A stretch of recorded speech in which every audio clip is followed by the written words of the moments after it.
Hola, hola. ¿Me oís? ¿Todo bien? Esta conversación va a ser en inglés. Bienvenidos, benvinguts. Así que si no tenéis auriculares y no entendéis el inglés, no entenderéis una mierda.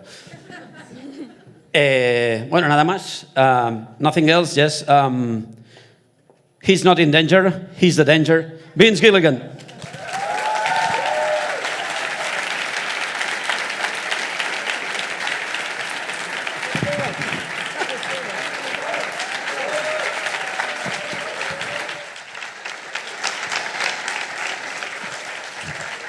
Muchas gracias.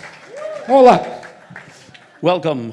Thank you for having me. It's been going good. Barcelona is good. Everything's good. This is my first time in Spain. Okay. My girlfriend Holly and I are, she's been before, but my first time in Barcelona, first time in Spain. What a beautiful country, beautiful city.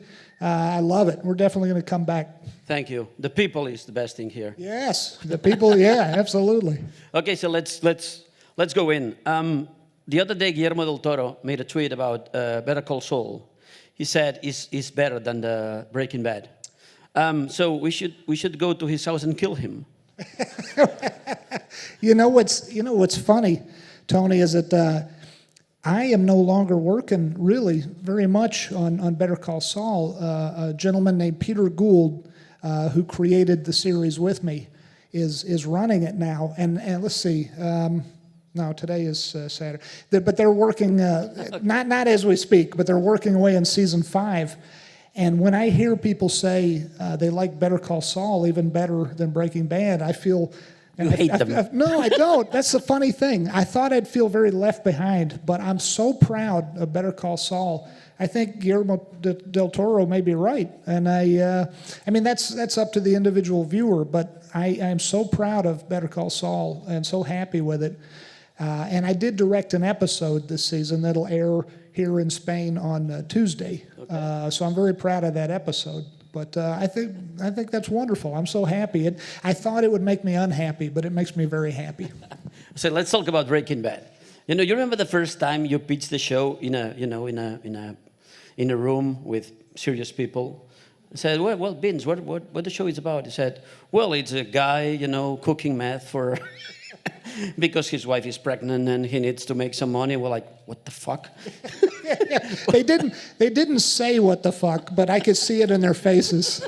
I remember exactly. It was in 2004, I believe, and I was pitching to two gentlemen who were executives at Sony Television, Zach Van Amberg and Jamie Ehrlicht. I was wondering when you're going to start pouring that, by the way. I was forgetting something. Terrible. And I was pitching to them, and they now run Apple Television, but they were the first two people to hear it. And as I was pitching, I was very excited. And I'm saying, okay, so he's dying of cancer, and then he's a chemist, and he's going to cook crystal meth, and their faces just like horrified. We have another meeting. Sorry. Yeah, exactly. And it was sort of like an out-of-body experience because I thought to myself, this is not going over well at all. This is bad. This is. I have another show. Yeah, but they wound up buying it. So and they went to their bosses after that, and it was they told me about it later. They went to their boss, the big boss at Sony, all of Sony, and they told him the idea, and he famously said, "That is the single worst idea for a television show I've ever heard." Let's buy it. And he said, "But if you guys are this passionate about it, it's your career." So, and they went ahead anyway, and they did it. God bless them. I was very impressed. So let's drink wine. Okay. Let's drink to that. Cheers, people. Salud. Salud. It's good. That is very good. Yeah, it's very good. So at what point you noticed that the show was working? Because the first season was like kind of was like good, but the audience really dived in a little later. I mean, I guess I always think it was a couple of years in that I knew people were really liking it. But I guess to be fair, at the end of the first season, Bryan Cranston won the Emmy for Best Actor, and that surprised me very much. Not that I didn't think he deserved it. I think he deserved it greatly. but I didn't think enough people had seen the show or heard of the show for him to win. So I guess it was that moment at the Emmys when he won that I thought, oh my goodness, this is actually gonna, this actually. I'm gonna make some money out of it. No, that took a while longer. I didn't think I'd make any money yet at that point, but yeah, a couple years later, I figured that out. So yeah. So let's talk about the X-Files, because it's one of my favorite shows. It's an amazing show. Can you tell us a little bit about the experience with that show, and the fan, It was incredible, the people, like how they connected to the show. Why do you think, people connected to the show at this way, at that level? That's a good question. All the best I can say is to ask myself why I connected with it, because I was a fan of the X-Files before I was ever on it. I was watching it in 1993, September of 1993. It started on the Fox network in the United States. I'm not sure when it started elsewhere, but I remember I was home that night watching it, and I didn't know what it was. I thought, it might be kind of fun. And I loved it from the first 10 minutes. And then luckily I got a job writing for it, but I really connected with it. I think, I guess if I had to guess, I would say it was the chemistry between the two leads, between David Duchovny and Gillian Anderson. They were so good together. They were, they were a good match with each other, and they respected each other and they loved each other. The characters, not necessarily the actors, but the characters did. But and they were just good together, and the show was fun, and I enjoyed working on it. I was on it for 7 out of the 9 years that it aired, and it was a great job, and it prepared me to do the job that I do now. It prepared me to be a showrunner for my own series. When you were preparing Breaking Bad, there was another choice for the main lead, like not Bryan Cranston. It was ever another, you were thinking about another actor, not him. No, I was really never thinking anyone else for Breaking Bad. No, I was always thinking of Bryan Cranston. There was some story going around. It keeps popping up, this story that Matthew Broderick was up for the role. I heard the story. I keep hearing this, and this poor actor, this poor guy. I mean, not poor. He's a. But I mean, he. Fuck my. No, I don't mean it that way. I mean, he's had a perfectly wonderful career without anything to do with it, without Breaking Bad. And he never wanted to be on the show, and his name never came up. It never happened. But people keep saying, "Oh yeah, Matthew Broderick was almost." He made it up himself. I don't think so. I think he's got better things to do. But in my mind, it was always Bryan Cranston, because I had been lucky to work with him on the X-Files. I'd written an episode that we hired him to co-star in, along with our actor, with our lead, David Duchovny. It was just the two of them in a car for an hour. And he was so good, Bryan was so good, that I thought to myself, I need to work with him again in the future. You think at some point that the character of Walter White wrote himself, like you're writing like you're him, because it seems like all the decisions were natural, and it doesn't happen that way, very often in shows. I like the way you put that. It sometimes, looking back in hindsight, I guess it does feel a little like he wrote himself. I can tell you this. Well, first of all, the show wouldn't have been what it was. No one would have invited me to Spain to talk about Breaking Bad if Bryan Cranston hadn't played the role, because he was so wonderful in it, and he gave the character so much of what made the character great. I mean, we wrote all the words that he said, but somehow he embodied the character in a way that no one else could have. But it is funny. I'm glad.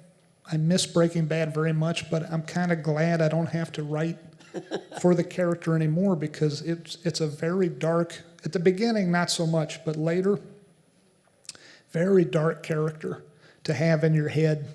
Bryan Cranston himself said when it was over, he said it was wonderful he said, I was sad it's over, but it's wonderful to be able to take the character off like a coat, like a heavy coat, and free myself, because it's very dark place to be. And I remember one night driving home from the office very late at night, and I was stopped at a stoplight in Burbank, California. Not a bad neighborhood or anything, safe. But I had this feeling that someone who pulled up next to me at the light was going to shoot me from the other car, and they weren't. I was nervous. I finally looked over. It was just like a little old lady or something. But The gun. with a gun. Well, she did have a gun, but yeah, it was a nice little old lady. But everyone's got a gun in America. No, I'm just kidding. It was, and I realized it was because this character had gotten in my head so much. It was kind of a relief to not have to write for him anymore. How would you define yourself as a writer? Because I think you're a little bit pessimistic when you write. I don't know if I'm right or not.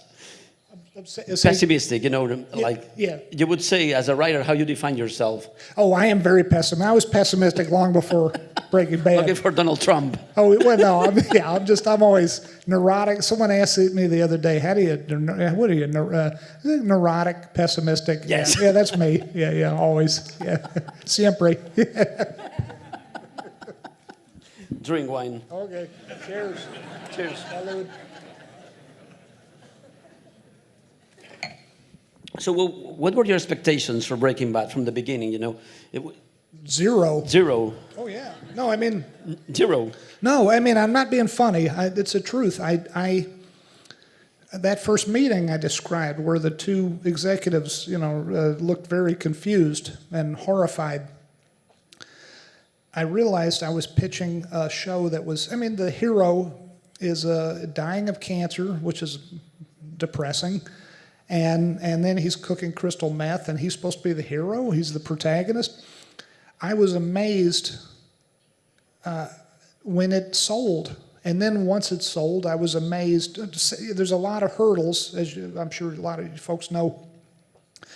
And in the TV business, you sell the pilot, the first episode, and then you get it made, and then they judge it and see if they like it, and then and only then do they decide to make more episodes. And so there's hurdles every step of the way, and at every hurdle, every obstacle, I thought, this is going to be the end. It's not going to go any further than this because it's just too crazy and too depressing and too different. So I had zero expectations. I most certainly never thought I'd be invited to places like this and to talk about it. I didn't think it would continue, but I thought it was a worthwhile endeavor nonetheless because, I figured I can't believe they're going to let me, when they said you can direct the pilot, I figured that I can't believe they're going to let me do this, but I'll direct it, and then I'll have something I'm proud of that I can show as a resume, as a calling card for my next job. That was how low my expectations were. I thought I'll have a good piece of film to show to get my next job. And then they said, no, we're going to order the series. I said, really? And then they ordered it, and then we had one season, and I thought, well, it's going to get one season, but hopefully. So every step of the way, and it helps. We were talking backstage before this about having low expectations. It helps sometimes to have low expectations in general because then you don't get as badly disappointed in life. So yeah. Why do you think people love it so much? You ever thought about that? Like, the moment people start loving a show and really connect with it, do you have an explanation, or you ask yourself about that? I have to give. I think about it a lot. I don't have a good explanation, but I have to think a lot of it is Bryan Cranston and the other actors, Aaron Paul, the wonderful chemistry between Bryan Cranston and Aaron Paul. They really made these characters human and relatable. I don't think very many other actors could have made the character, as you've seen the show. Walter White does terrible things, especially later on in the series. He does awful things, and yet people still root for him.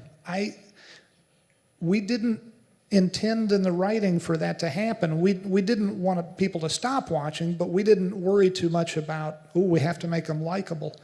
The actor somehow did that. It's like magic. I don't know how he did it. I don't think anyone else could have done that. But I think that, and the other guess that I have, it's only a guess, is that As we all know, people love underdog stories of people who are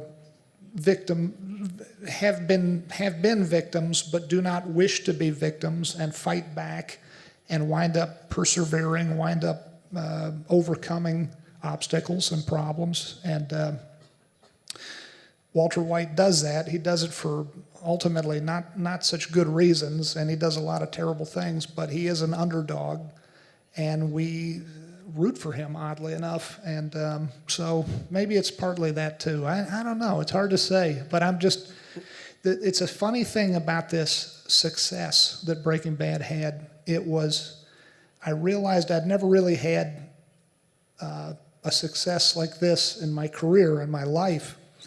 And people said to me when it was ending, when Breaking Bad was ending, they said, "So what's next? Now that you've had a success, now you know how to do it." And I said, "No, you don't. Success teaches you nothing." And that's the truth, not even being funny. Success, there's nothing to learn from success. Failure is the only thing we learn from. It's very odd, but failure, we're all afraid of it. I'm afraid of failure. We all are. It's human to be afraid. But it's the only thing, it's the only good teacher there is. Because when you succeed, it's wonderful, and everyone should try to succeed. But in the case of making a TV show that succeeds, then you say, okay, what are the reasons it succeeded? You just asked me, what are the reasons? I don't know. I really, truly don't. So then how do you do it again? I don't know. You just try, and maybe you fail or maybe you succeed, but you learn more from when you fail. Then you say, well, we failed. It's much easier. It's much more clarifying. You say we failed because of this and this and this. When you succeed, you don't know why. So very, very odd. You were talking about ending Breaking Bad. That was easy. I mean, you thought that's it. This is the time we have to end it. I didn't know it should exactly be when we ended it, but I knew we wanted to end it. The only thing I knew for sure, we wanted to end it before people got tired of it. We were talking about the X-Files, and that show probably, I hate to say it because I was a fan of it as well as I wrote for it, but it probably went on too long. And at a certain point, people were saying publicly, I used to like that show, I don't like it anymore.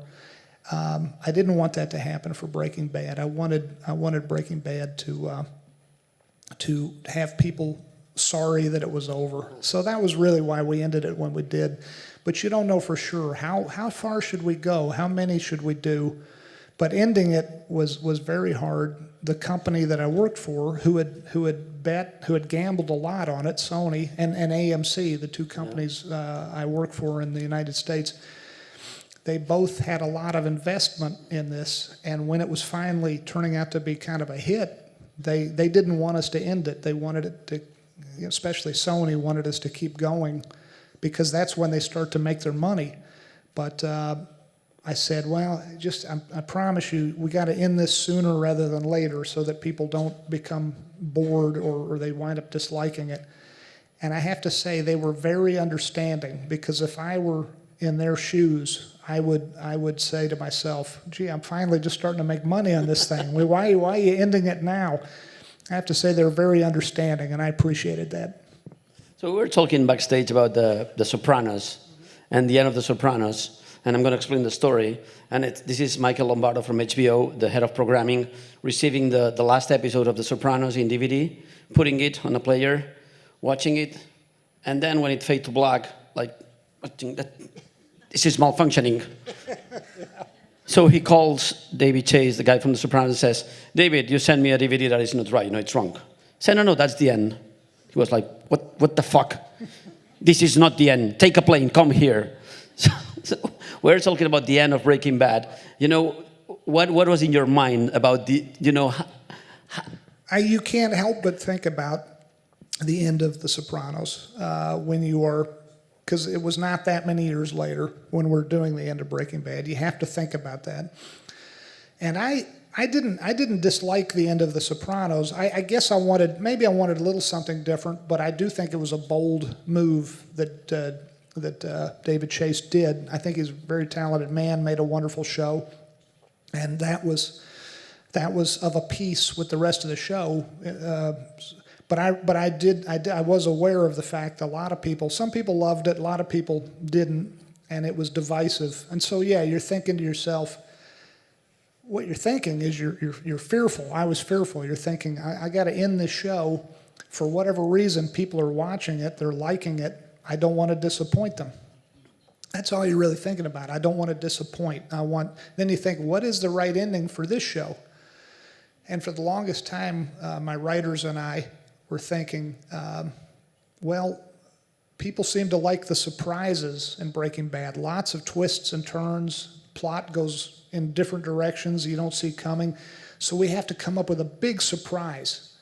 The ending has to be surprising.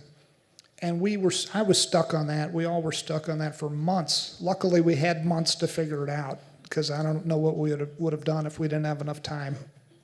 But finally, it dawned on us, maybe we don't have to be surprising. Maybe we just have to be, maybe it's okay to come up with something that's not a huge surprise, but just so long as it's satisfying. We just want to satisfy the audience. That was all we were really trying to do.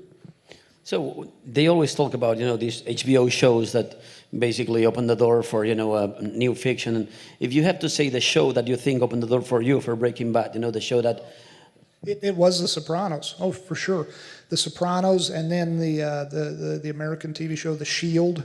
Those two shows begat Breaking Bad. We could not have done a show about a character as ultimately unlikable as Walter White, if not for Tony Soprano, if not for Vic Mackey from The Shield. We just wouldn't have been allowed the opportunity. So we're very lucky that those shows existed. You think we are in the, there's people that says that we are in the golden age of television, people that says that we're not. What do you think? We are or we're not? Oh, I think it's very much a golden age the very fact that there are television festivals now. I've been working in TV for about 30 years, well, a little bit less. But before that, I was just a fan of television. But even as a kid growing up in a little town in Virginia, far, far away from Hollywood, I could tell that movies were very highly respected and television was not.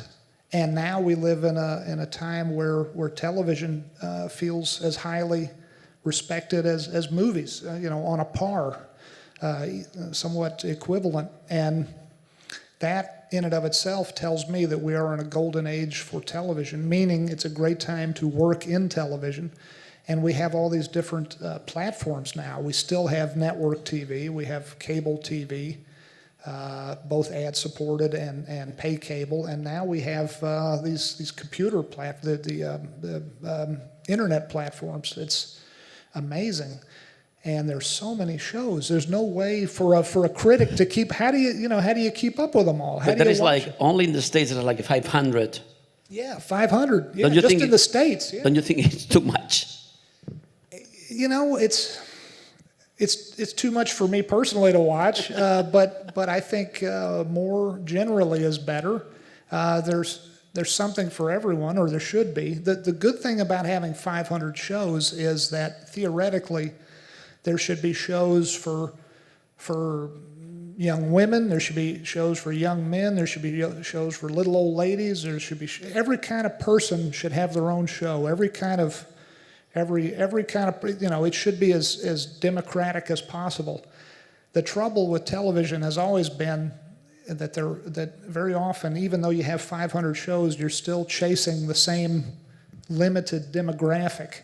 I think it's on TV, American TV, it's always been the advertisers want the 18 to 34-year-old people, mainly guys, and so a lot of TV shows chase that. So instead of having 40 TV shows chasing this same small demographic, you have 500. It seems to me if we're going to have 500 shows, they should be spread out so that everyone gets their own show. That would be good, I think. So I know people that, watch Breaking Bad like once a year, the whole thing again. So imagine you can travel in time and change something for the show. You would change something? In the show, in Breaking Bad. I wouldn't. I wouldn't change much. It bothers me that Jesse Pinkman's teeth are so beautiful. It really does. He's such a handsome young man, and his teeth are perfect. He should be on a dental convention, with like look how good these teeth are. You want them to look like this. But the character smoked a lot of meth, and he got the living hell beat out of him just about every other week. He got just the shit kicked out of him every other week, but his teeth are still perfect. So we probably got that wrong. Oh, and this is the right audience to say this to. I am very embarrassed that in at least one episode we referred to a character, we had a character, Hector Salamanca. Yeah. And as a term of respect, one of the characters referred to him as Don Salamanca instead of Don Hector. So it's got to be the first name, right? Don Hector, not... Well, we forgive you. Okay, well, I am sorry. I wish we had gotten that right. But all in all, I feel pretty good about it, luckily. So, yeah. So can you tell me a little bit about the process of casting, I think that the casting of Breaking Bad is amazing. Every character seems like, made for the actor. So can you tell me a little bit of the process of casting all these people, especially the bad ones like Jonathan Banks? Yeah.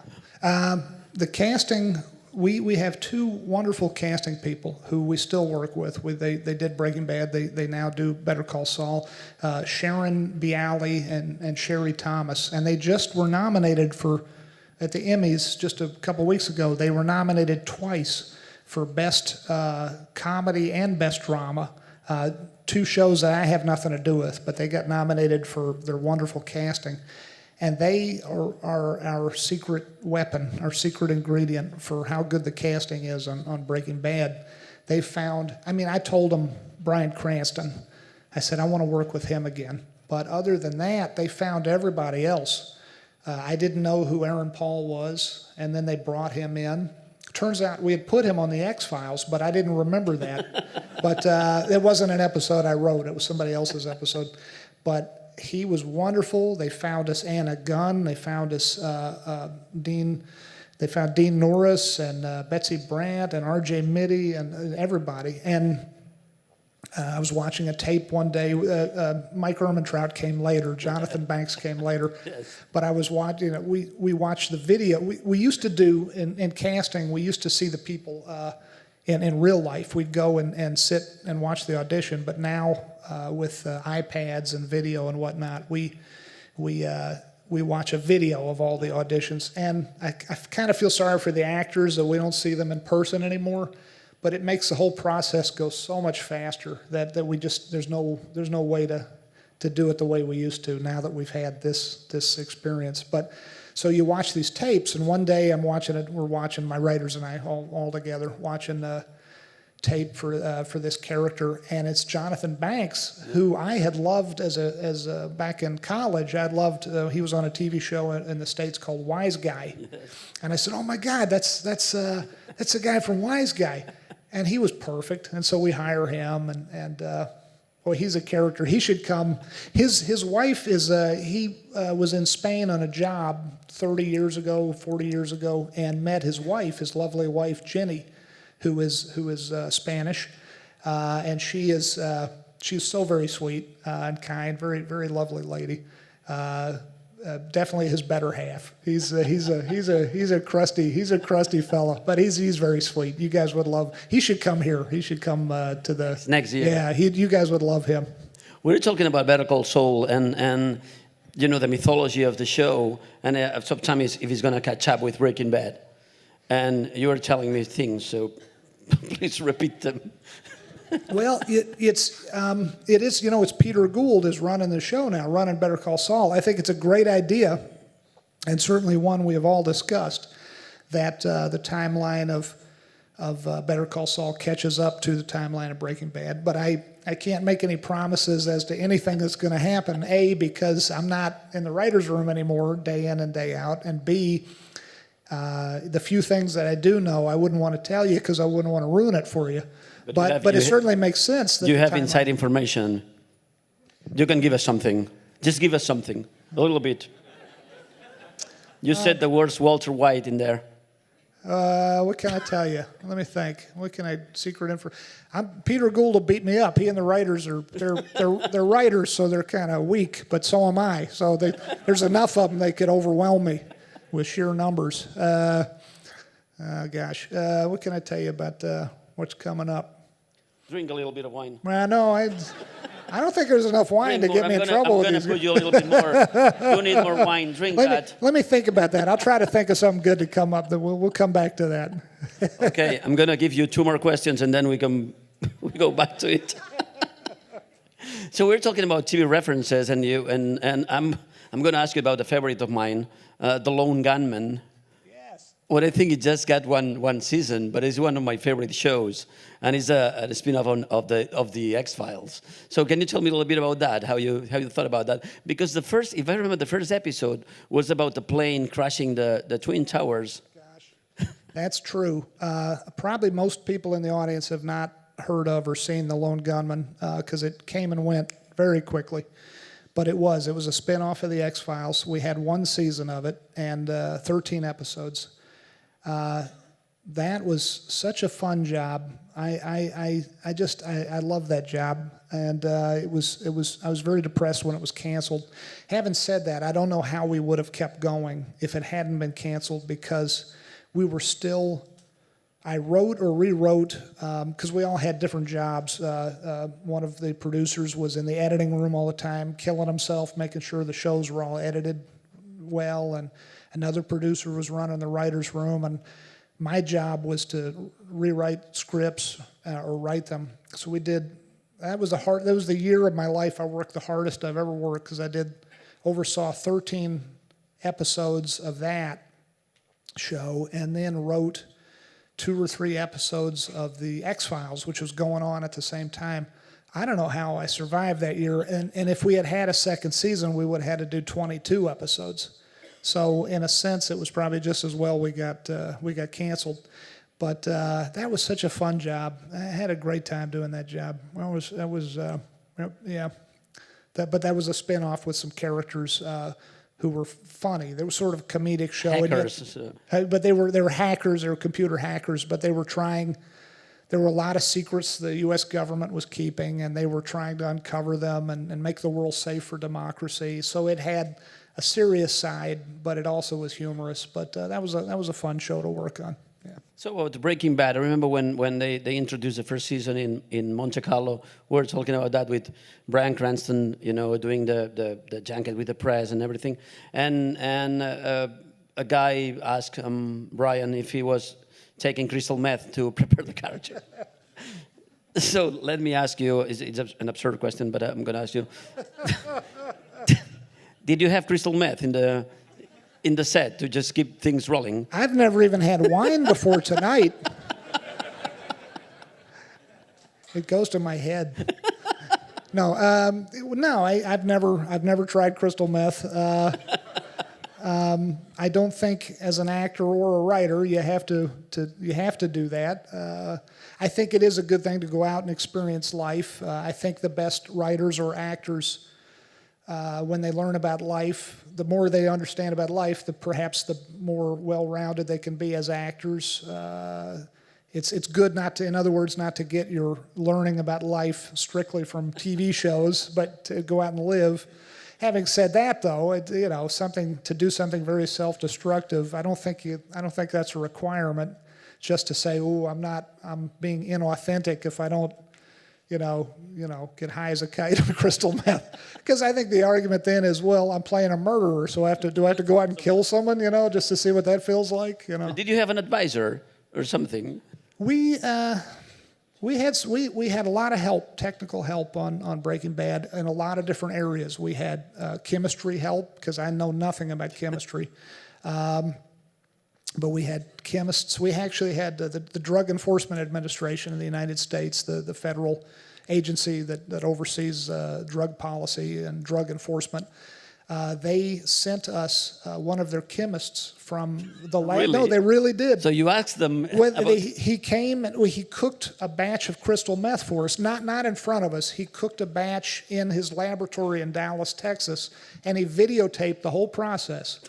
And so we watched the videotape. so that we could get the props right. And then they flew him out to Albuquerque, New Mexico, where we shot the show. Albuquerque from Dallas, maybe a 45-minute flight, something like that. And he was on the set with me when I was directing the first episode. And I said, and I said to him, we're not trying to show the audience step for step how to cook crystal meth. We just want to make the bits that we show, we just want to make it look real. He said, no, that's cool, I get it. So I said, so what do we start with? So he helped our production designer set up the laboratory in the RV, the Winnebago. I guess you'd call it a caravan, or I don't know what you call it in Spanish, but you know what I'm talking about. But the lab, he helped them set it up so it looked real. And at one point, we have something boiling in the boiling flask, and I said, what color would this stuff be? He said, well, it looked like strawberry quick, which is a milk drink. You know, I don't know if you have strawberry quick here, but he said it looked kind of like a strawberry milk. And I said, oh, let's go get some of that, and put it in there and made it look real. But they were very helpful. We talked to a couple of former dealers, drug dealers, and former users of drugs. Our actors probably did that as well, talked to some folks. We had a scene where Jesse Pinkman was high on heroin, had just taken his first shot of heroin, and so I think he talked to a couple of former users. So yeah, we talked to as many, we try to get things right as much as possible, but not to the extent that we went off and did it ourselves, you know, because you reach a point of diminishing returns when you do that. You might not be able to write the next episode once you do that, so you gotta do it in moderation. Your research, I mean. So how do you do as a writer when a show like Breaking Bad ends and you have to do something else, and it's like, it's a bit of a pressure for yourself, like, wow, because you're going to go to a meeting and obviously people is not going to look at you like the first time you went and says, I have a show about crystal meth. Yeah, huge pressure. When the show was coming to an end, I was saying earlier, I'd never really had that kind of a success before, and failure I'm used to, success, wow, it kind of messes with your head a little bit, But yeah, so when it was coming to an end, the smartest thing I did was, and it wasn't that I was being particularly smart. I sort of had this feeling that I needed to immediately be working on something else once Breaking Bad ended, because otherwise I would be so nervous about the next thing that I did that I would think too hard about it, and years would go by, and I would say to myself, okay, I need to do a new thing, but how is it going to be as good as the last thing? So maybe this thing's not as good. Maybe I'll wait a little longer. Paralysis, creative paralysis. You become paralyzed. If you're too concerned about making sure that your new thing is as good as the previous project. So the smart thing we did was we rolled right into Better Call Saul, and started doing it. And I'm very happy we did, because I'm very proud of the show. It's very good. So you just said something about Better Call Saul. You have exclusive for us, maybe. Oh, all right. Let me try to think. The ending of this season, this new season, is going to be very, very big ending. Very dark things happen. That's 2 Tuesdays from now. There's the second to last episode airs on Tuesday. That's the one I directed, and it's got some good stuff in it. But then the one the week after that, really big stuff. I'm sorry, that's the best I could do. I think you're gonna. If you're a fan of the show, if you haven't ever seen the show, don't start watching it now. You won't know what the hell's going on. But if you're already a fan of the show, I think you'll like it. So you're not very involved in Better Call Saul, but do you have anything in mind? You're preparing something that you can tell us about. I'm supposed to be writing a miniseries for HBO called Raven. Supposed to be. I'm here instead. No, It's our fault. No, it's not your. I'm looking for excuses, but no, it's not your fault. It's a. If anyone in the audience remembers the terrible events of Jonestown in Guyana back in 1978. It was 40 years ago this year, where there was a cult of about 1,000. Jim Jones was Jim Jones. Jim Yeah, Jones. yeah. About 1,000 Americans who were a member of this People's Temple committed, as they call it, revolutionary suicide. Actually, it was a little bit of suicide and a whole lot of murder. But there's a really riveting book on the subject and the book is called Raven, and it was written by a gentleman named Tim Reiterman, who was a reporter for a San Francisco newspaper, and he was there when it happened.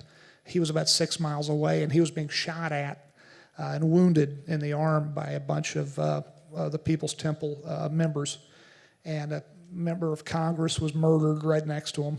And then 6 miles away, almost 1,000 people were drinking cyanide or being injected with cyanide and dying. Very terrible story, and I'm supposed to be turning it into a 6-hour miniseries, but I'm very slow. So that's the thing I'm supposed to be working on right now.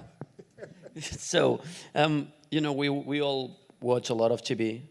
What you guys do, the guys that work in TV, you watch a lot of shows as well, or you try to, just be disconnected from that and to be focused on, it's like comedians, looking at Twitter and having all these jokes, just. I'm embarrassed to say, and it's a perfectly legitimate question to ask. What new shows are you watching? Of course, people would ask me that, as we ask anyone, whether they're in the business or not, because it's a golden age of television. So people are always asking themselves, each other, what shows are you watching? I'm embarrassed to say, in the midst of this wonderful golden age of television, I'm not watching a lot of new shows, and it's not because I don't love television or I don't. And I wouldn't love these new shows because I know I would. But when you get home from doing it all day, if you work in a bakery and you've been baking pies all day, and then you get home, the last thing you want to do is eat a piece of pie, But I do watch a lot of old TV shows that I watched when I was a little kid. And I've seen all the episodes, but then I go home and I turn my brain off by watching these shows. The new shows, the wonderful shows like the Game of Thrones, the shows like that are so well made, and there's literally hundreds of them now. Shows are so serialized now, as is Breaking Bad, as is Better Call Saul, that you have to watch. You can't just watch one episode. You have to watch them all and in order, and to understand the totality of what's going on. And I just don't have that mental bandwidth anymore when I get home. I watch very old-fashioned TV just to turn the brain off instead of to stimulate it, which I regret, but I don't have that much energy when I get home. Which old shows? Just give us a clue. I love the Twilight Zone. I love the Honeymooners. There's probably a lot of these shows maybe didn't make it over here, but I'm sure Twilight Zone did. And MASH, love MASH. The Andy Griffith Show, the Honeymooners. What else? Hogan's Heroes. I watch that. Watch a lot of stuff that it just kind of junk food for the brain kind of thing. I don't know if you've seen, if you don't watch, new shows, it's difficult to see it, but there's an influence, big influence of Breaking Bad, in new shows, with bad guys as lead characters, trying to be likable, which I think you guys did great because you didn't try to be likable. But I don't know if you noticed that, it's a flattering thought that if we've inspired other shows, we certainly.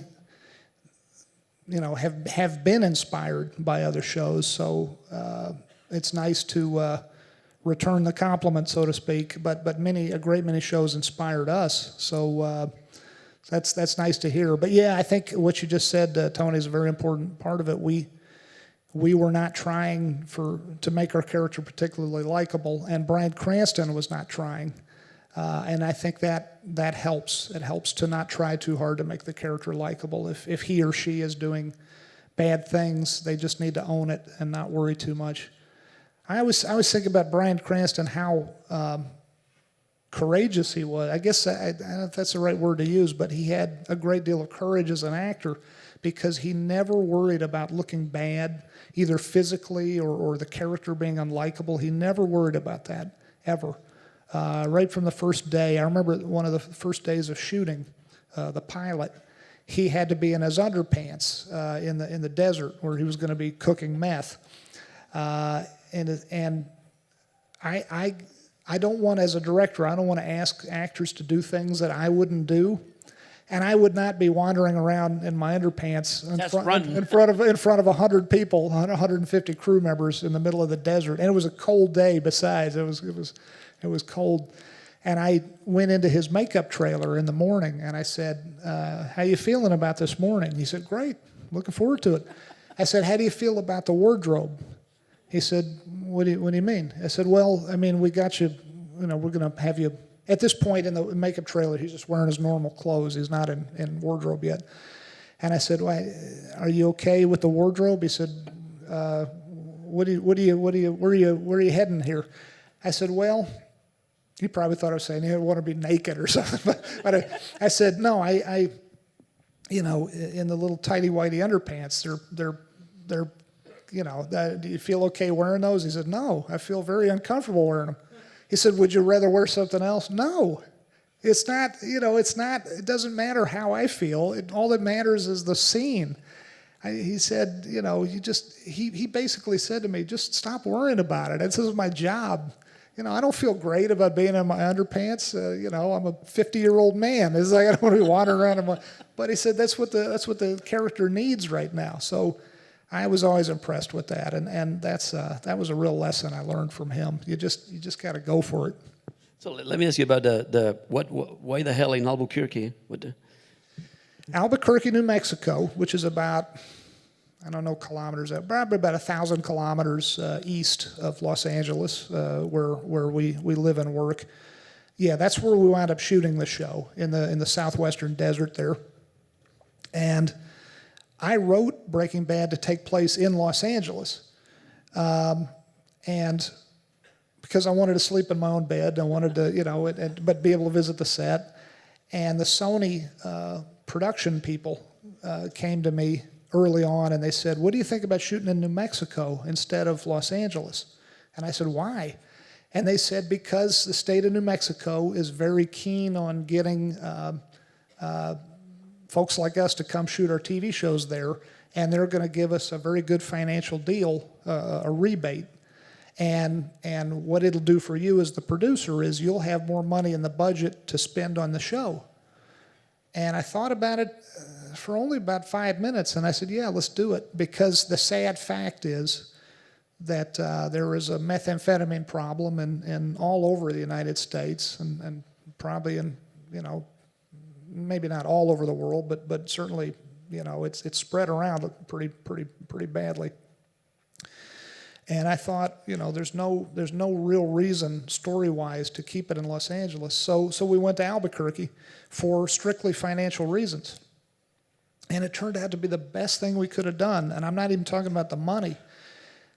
Albuquerque and indeed all of New Mexico, it's a beautiful landscape, and it's a very rugged desert landscape, or at least the parts of it. The state has all kinds of landscapes, including thick pine forests and whatnot, but where we shoot is very desert, a lot of prairie, and these beautiful skies that just go on forever, with a beautiful blue sky with the big puffy cumulus clouds pretty much every day.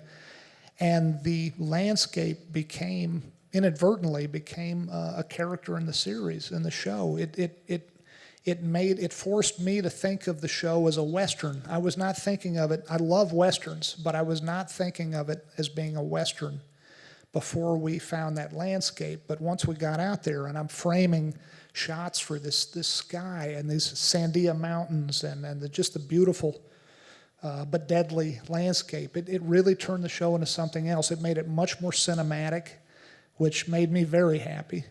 And that's the reason, purely financial reason why we went there. But it was a very lucky decision. So I'm going to ask you a last question, and then we're going to go to the audience if they want to ask something. So if I ask you personally, what was the main challenge at the time to make Breaking Bad? The toughest thing? The main challenge. I wish I had a great answer for you. There were many challenges. I talked about how it was hard to sell, but I want to stress the fact that all shows and all movies, all projects, they're not all, but most of them are hard to sell, whether they're crazy ideas or whether it's a hard thing to sell a TV show. That's, but that's just par for the course. That's just part of the job.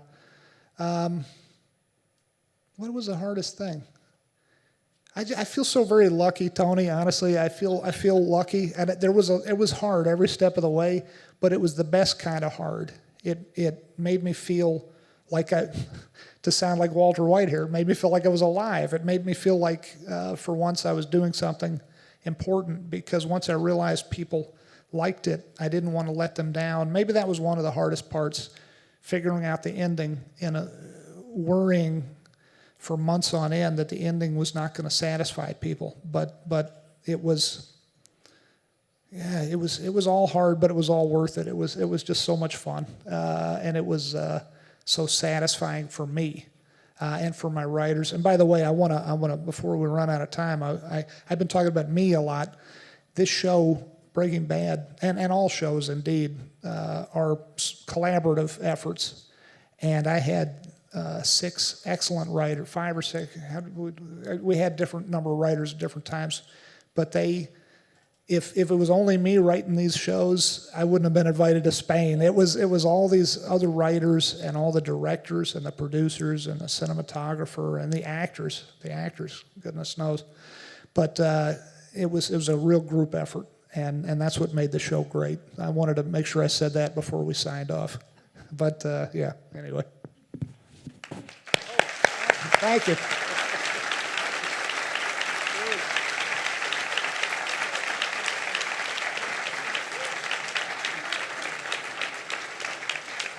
So we're going to give it to you guys. Any questions? Anyone there? Oh, okay. Thank you. Thanks.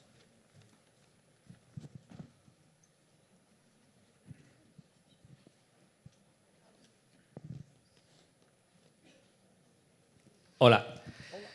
Quería preguntarle, tanto en Breaking Bad como... ¿Sí? ¿Ok? Tanto en Breaking Bad... No.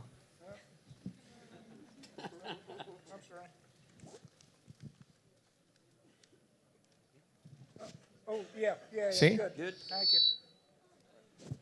Tanto en Breaking Bad como en Better Call Saul es muy importante la evolución del personaje.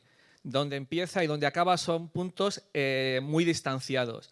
¿Cómo dosifican la información sin saber cuántos episodios van a hacer?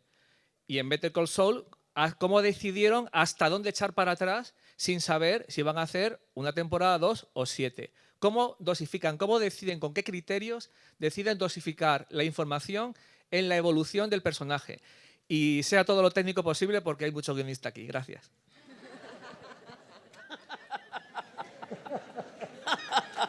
Good question.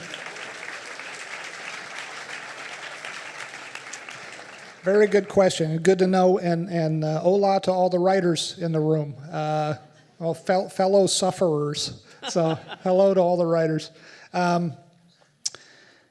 It was very hard. That was one of the, I should have said that a minute ago with the last question. That was one of the hardest things. I'm glad you asked that. One of the hardest things about writing Breaking Bad was knowing how to parcel out the information.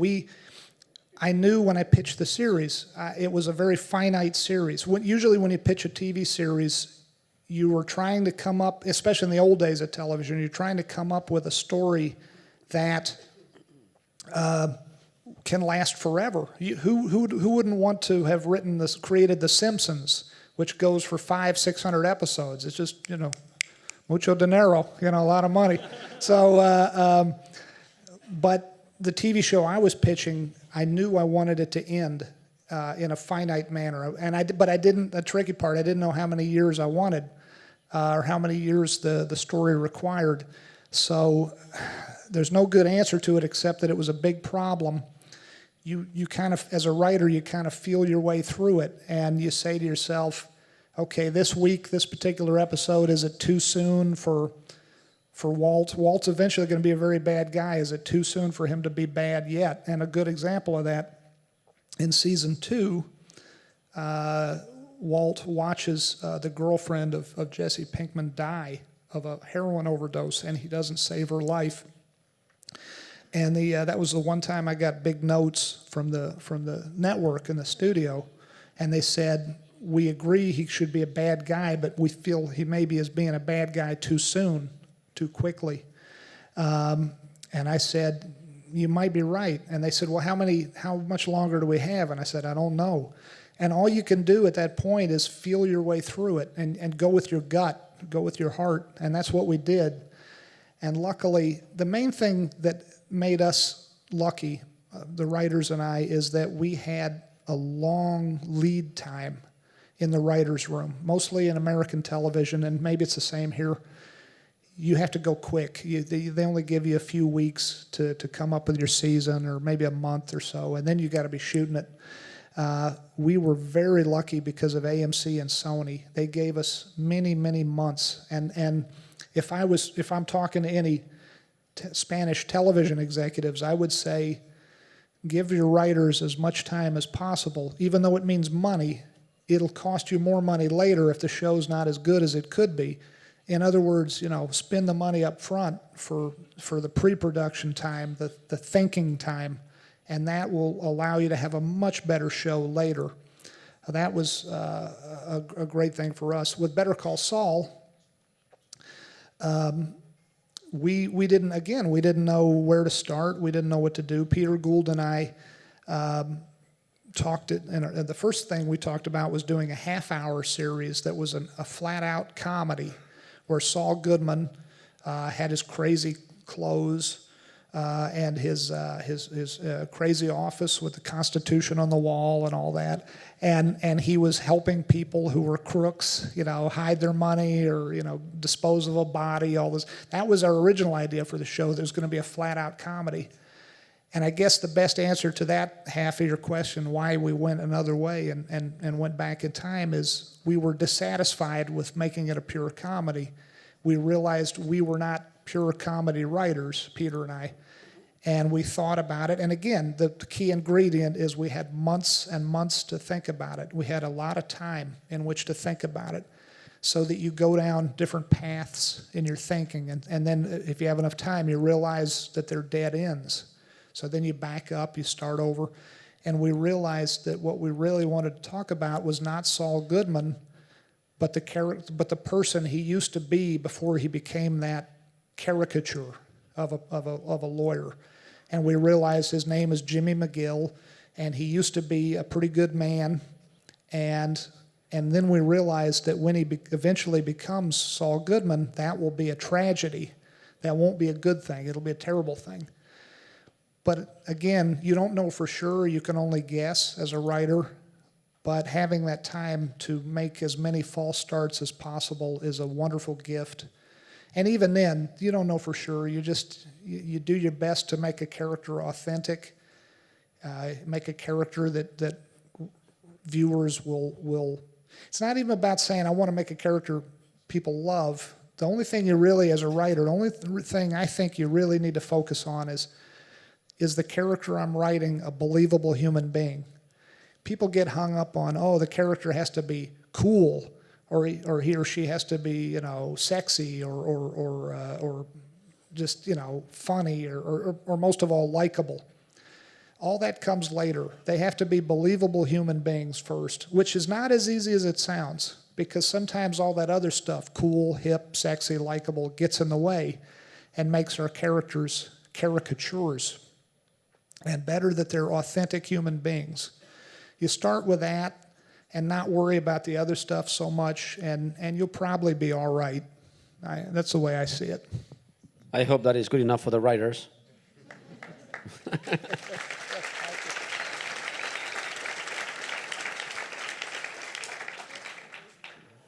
Okay. Working, I think. Okay. Hello. First of all, I love your work. And my question is, when you were writing Breaking Bad back in 2013 or 12, when you were writing it, was there the option in your mind to let Walter White live? Sorry for the spoiler to everyone. Thank you. You gave away the ending. Yes, we had, again, the gift of time that we were allowed by Sony and AMC was the best gift of all, better than money, better than anything. The time to think. And during that time that we were thinking, my writers and I, we thought of every possible outcome in that final episode that we could humanly come up with. And we definitely had several different versions where Walt, I think I talked about this a little bit yesterday, maybe at the master class. So I apologize if anyone here is hearing this twice, but we had this ironic idea that Walter White would be the only one alive and everyone else would be dead, including his family.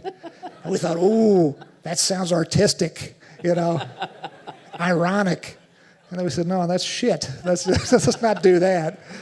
It's not necessarily a bad way to go, but it ultimately, and there's no right or wrong. You just have to go with your gut. They could have worked. Maybe it could have worked well. I don't know. But ultimately, you go with what you feel is the best way to go. But we had every kind of idea, and many of them Walt died. Some of them in which you knew he was dying, and maybe had 5 minutes to live, but we cut out before he died.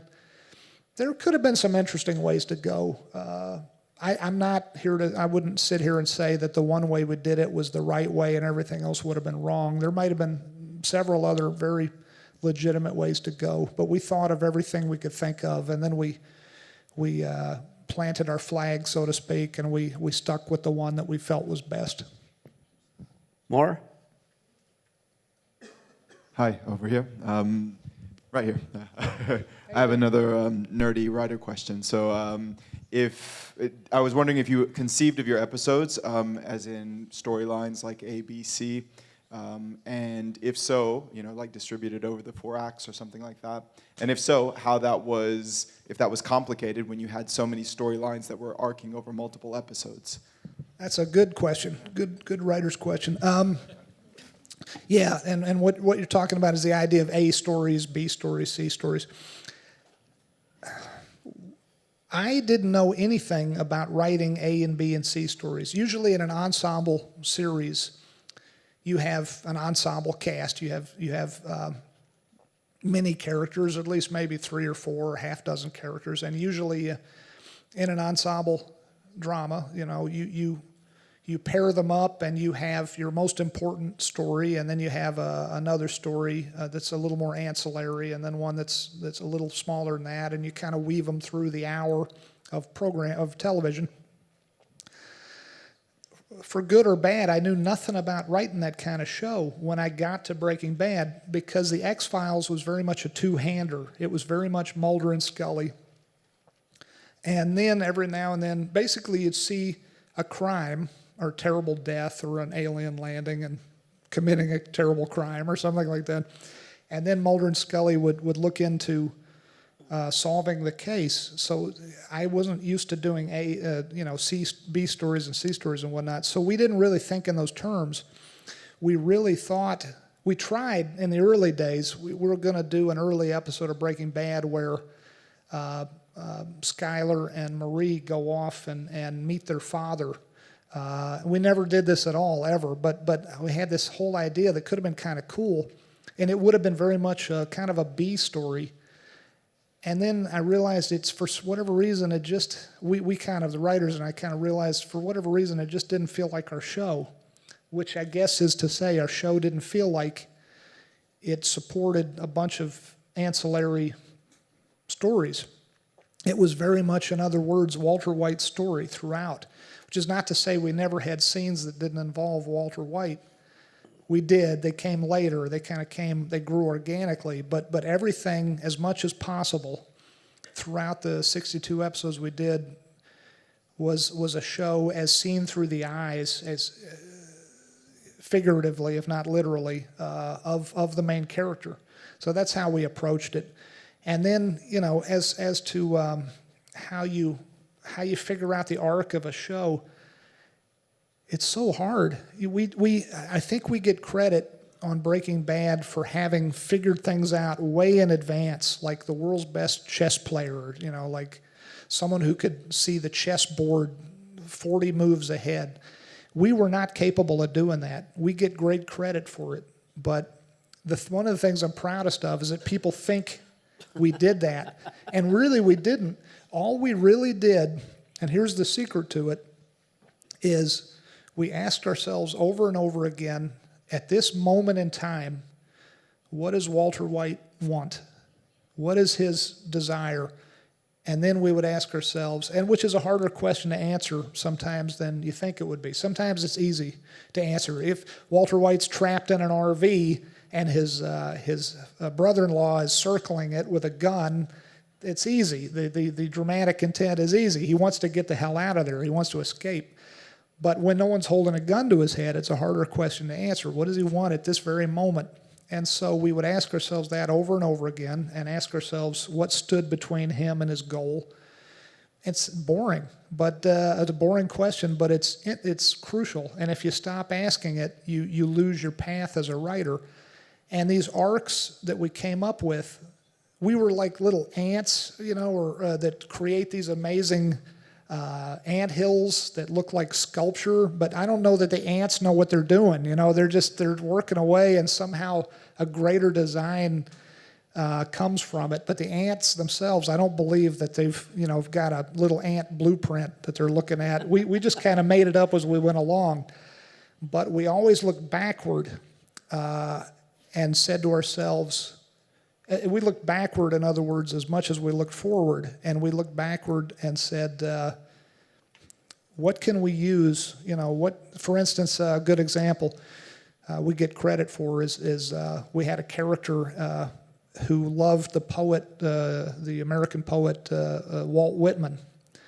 And we realized Walt Whitman has the same initials as Walter White. We didn't put Walt Whitman in on purpose. It just seemed like the right thing to do.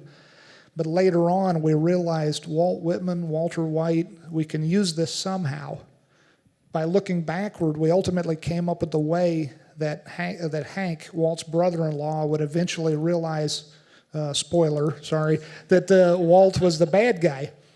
But we didn't, people think we planted that way in advance because we're geniuses or something. We didn't. We looked backward more than we looked forward. And I think that's a real key to doing these kind of things.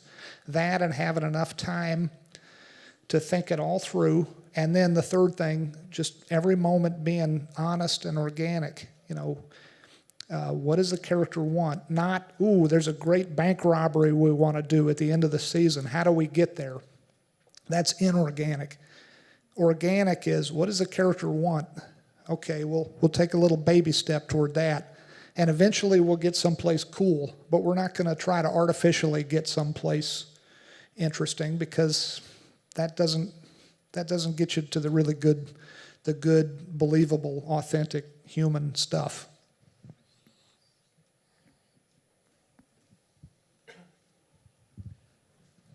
Hello? Here, sorry. Yeah. First of all, thank you for your work. And I just wanted to ask, I heard many times that you were planning to kill Jesse Pinkman in the first season. My question is, what was the plan then? Because it seems to me that the show is the story of the two guys, somehow. You're exactly right. The show is, and that's a good example of the fact that we didn't know where we were headed.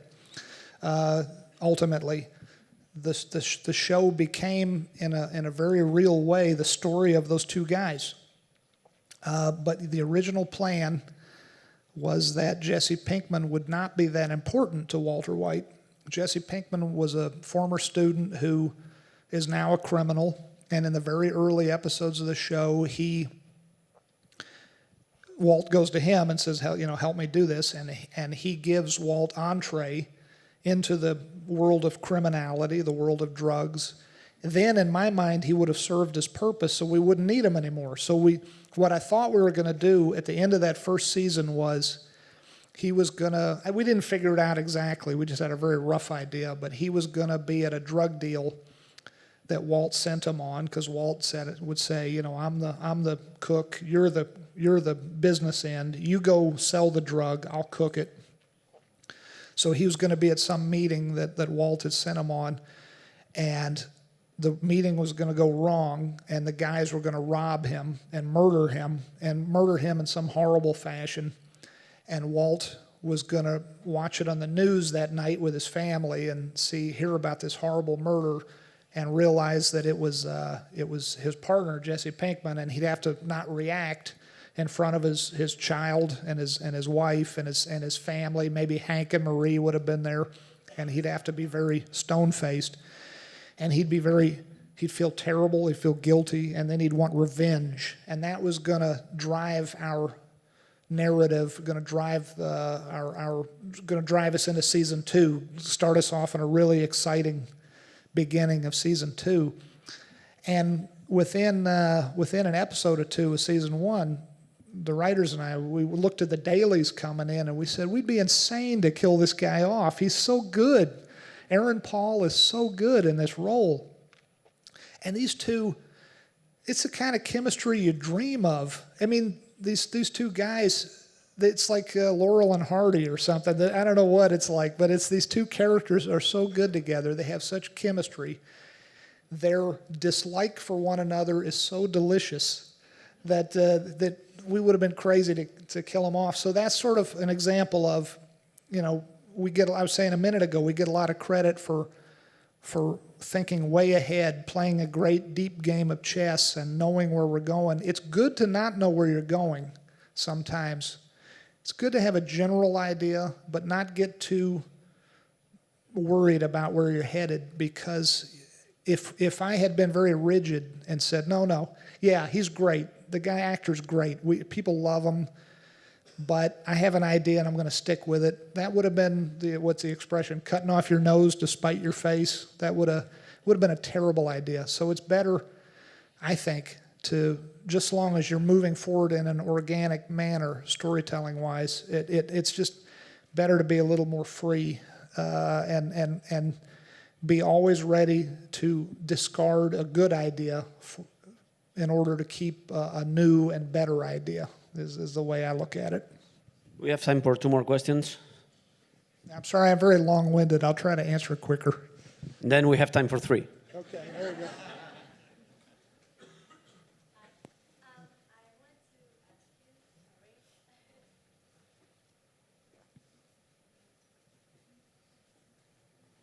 Maybe 2. Yes. I wanted to ask you, just right after Jar Jar Binks, I think that's kind of why it's the most hated character of all history. How did you react when you saw that everyone was hating her? Everyone was hating Skylar? Yeah. And how did Anaga react? That's a good question. That was the big surprise, other than the fact that the young lady was asking, the most hated character on Breaking Bad, oddly enough, was Skylar, Walt's wife. And that was the biggest surprise for me, other than the fact that the show was a success. It was about a year or more into the series when we discovered that, and I can tell you it really troubled Anna Gunn, the actress, who is a lovely person. She's exceptionally smart and very funny, has a great sense of humor. She's so smart, in fact, that it made, and this is again going with the flow and not being too rigid in the direction you're headed. Our original idea was for Skylar to not find out about Walt's drug dealing, manufacture and dealing until the end of the whole series. Maybe she'd never find out. But Anna, the actress, is so smart that we began to realize it's just silly. I mean, she knows she's going to realize something's going on here, so we got to let Skylar know about Walt sooner rather than later. We just have to. Otherwise, people will start feeling like it's a lot of, they're not going to believe it. But I don't know why people don't like her. I really don't to this day. I don't know. I mean, your theory is Really? as good as my. I hate her. Do you? Yes. Do you really? Why? Well, this is a better way to Who is tell me. hating? Who hates her? Wow. You tell me why, because that'd be easier, better way to answer. No, if you tell me a little bit of a spoiler of Better Call Saul, I explain you that. That's my deal, man. Walter White is going to be in the next episode, and he's a robot. There, that's a big one. You're the first to hear it.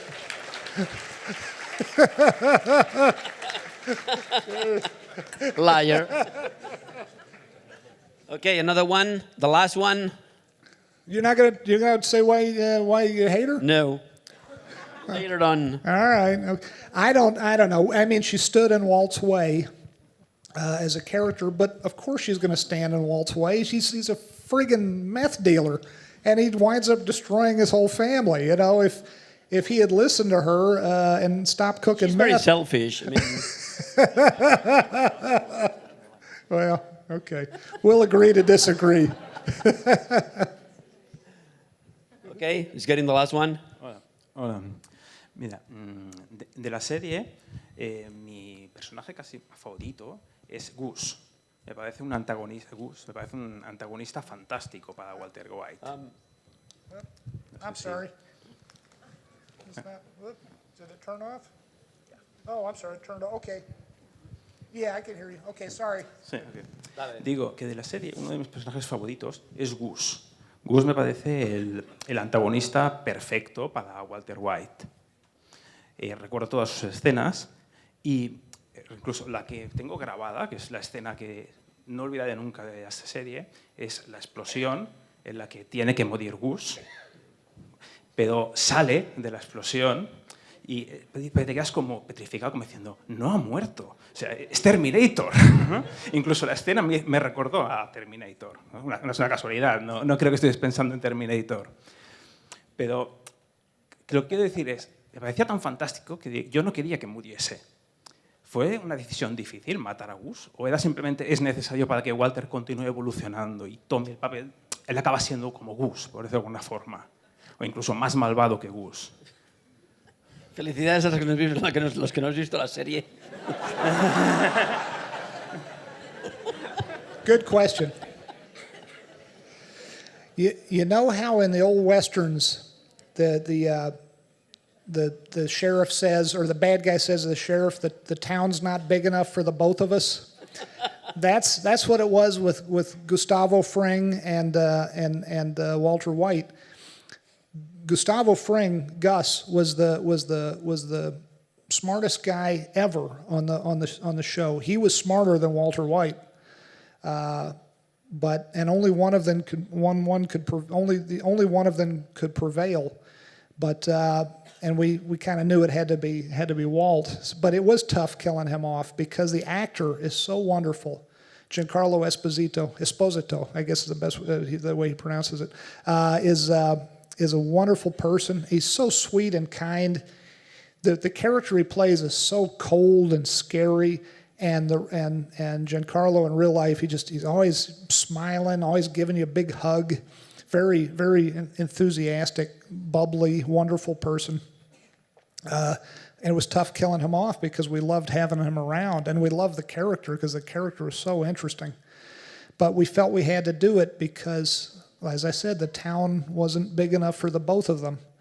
And I was lucky to get to direct that scene. And the idea in my head, like you said, he gets blown up. Boom, the door comes off the hinges, but then he comes walking out looking normal, and you're thinking, what the hell? He's a robot. He's not real. Like Walter White. Yeah, like Walter White, which you'll find out next week. Yeah. So, and then the camera comes around and half his face is gone. And the Terminator, that's interesting. I wasn't actually thinking of the Terminator so much as I had just read a book about a true story about an American rocket scientist named John Parsons. And there's a TV show now in the United States called Strange Angel, based on this book. I haven't seen it, but I read the book. The book is called Strange Angel as well. And this guy helped create the Jet Propulsion Laboratory in Pasadena, California. And then he also had a crazy sort of sex cult where he was a warlock and he had orgies, and this was all in the 1930s and 40s. He was a very interesting guy. That's why they're making a TV show about him. But he was working also on the side in Hollywood in the 1940s, making explosives for special effects for movies, and he was making a batch of explosives. And I read this in the book, and it blew up in his face, and it blew half his face off, but he lived for hours, unfortunately, and then he died. I mean, awful. And I had that image in my head when I was writing that scene with Gustavo Fring with half his face blown off. So that's where I got the idea for that. And it was a tough scene to shoot, because that shot, it's all one shot, but it's actually two shots. The door blowing off the hinges was done in a real nursing home, but it was closed down at the time. And it goes boom, and the door blows off. And it was done not with explosives, but with a very huge tank of compressed nitrogen.